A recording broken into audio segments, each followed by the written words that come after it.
this guy down the road, he swears up and down that he shot one. You know, he actually shot at it. And because it was throwing rocks and gravel and stuff against his house and scaring his kids and all of this stuff. Of course, I don't get out at night, so I've never had occasion to see one, and I hear that he prowls around mostly at night. They heard this racket, and they come outside, and it was several of these big feet. They shot one of them, and the other ones picked it up and carried it off and took it with them. At a distance down here in this bottom, going back and forth. He said he didn't have too much of a problem with it. He knew they were here, but until they started getting up around his house, he got afraid for his family.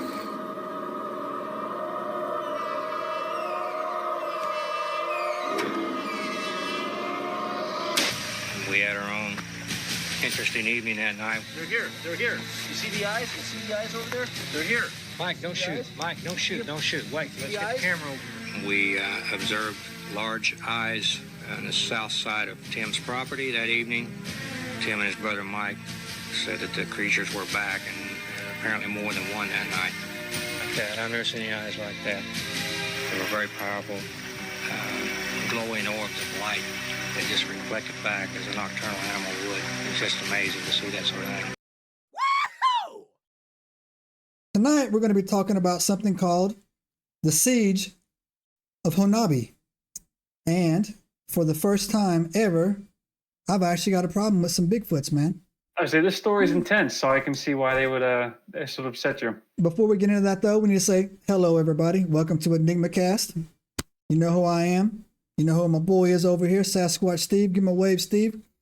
How y'all doing? And so last week 2 weeks ago, we did an episode where we're talking about the fiduciary that went on in Portlock, Alaska, Chutnam, Alaska, right? And I thought to myself, hey, that has got to be probably the most violent Bigfoot stuff I could ever come across, right? Mm-hmm.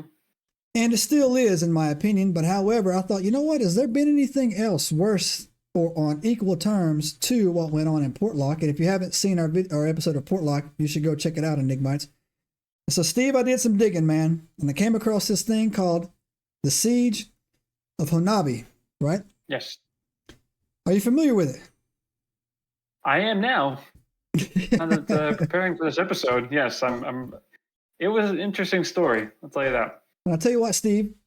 I actually want to go here, and I think I'm actually going to go here, and I'm going to tell you why. Not necessarily about the Bigfoot stuff, but during the research for this episode, there's some things that popped up there, man, that I find very intriguing that I'm going to try to connect some dots on. But anyways, we'll unpack that as we go. So let's get into this, Enigmites. We're talking to you tonight about the Siege of Honobia. Honobia. Am I saying that right, Steve? Honobia.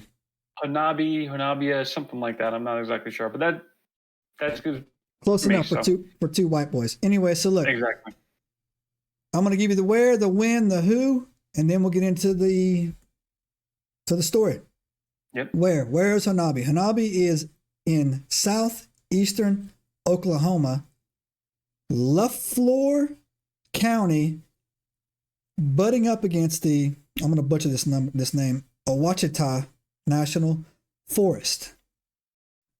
That's where Honobia is at. When is this story we're going to talk about? Well, this story took place actually in 1999. The fall of 1999 to January 2000, which in Bigfoot terms is relatively, kind of fresh, right? Not that long ago, yeah. Not that long ago. So the who this involves is the Humphrey families. We're going to get into this in a second, getting more to it. And Steve, just because I can't let this go, I had to go and look up when Honobia was founded, and it was officially founded when they opened a post office up in 1914. Did you see it? I caught that same exact note. Yes, I did. I just laughed because of our last episode on Portlock. We're losers, dog. I loved it. I was so happy, and I knew as soon as I saw that, I knew that you would pick up on that too. We're nerds, man. We need to do that, man. What we have to do is behind our backgrounds, man. We're going to have to, when we start making field visits, we don't have to find a post office in these areas, man. And this would be like a little meme where we take a picture outside the post office. But anyway, so yeah. I love that. So right now, 150 people live in this really small rural town of Honobia, and they are mainly Choctaw First Nation natives, right? So now, ladies and gentlemen, Enigmites of all ages, lock your kids up because I actually find this story to be more scary than the Portlock story. I really did. I don't know why. It's pretty. It's terrifying. If you put yourself in their shoes, Yeah, it's terrifying. yeah, it is. I don't know how they lasted more than one night. I don't I either. would have been out of there. I would have been gone. Well, I'll tell you. So hold on. I'm gonna tell you how I actually felt some kind of way at the end of this. Right, I really did.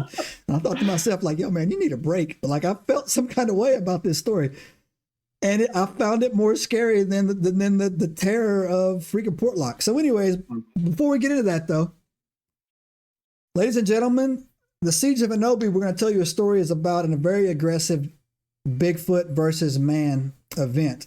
And before I get into that, I actually, for some reason, cannot let go of LaFleur County, right? And I was like, something about LaFleur County, I could not let go. So I did a sidebar research into LaFleur County. And when I give you, I don't know if you came across this or not, Steve, but when I give you this data as we go, I see why this place is freaking this death row murder central for Bigfoots, right? So anyways, so do you know anything about LaFleur County, Steve? I didn't see anything about specifically the county, but I did read when the area itself was settled initially back in the 1850s. I don't know if this is where you're going with this, but it was so that's a part of it. So Steve, break that down, man. Yeah. Break that down. I was just saying, initially what would happen was back in that time period, after the Trail of Tears incident with the Native Americans, this was kind of where the Choctaw Nation was put, essentially. They were put there, and over time, a few other tribes, the Cherokees, Seminoles, and what I have here, Muskogee, in that area, those were the tribes that were kind of forced into that area. And over time, it just became, I think most of them is Choctaw, but yeah, it was kind of just where a bunch of natives were forced to. Steve, I got a little Choctaw in me. Oh yeah? Yep, not enough to register on a DNA test. Like 1,000 generations, a little Choctaw in there. So anyways, so that was the first thing right here about this area that drew my attention is that LaFleur County was settled by the Choctaw. Subscribe now and turn on the notifications to join us on this extraordinary journey into the unknown.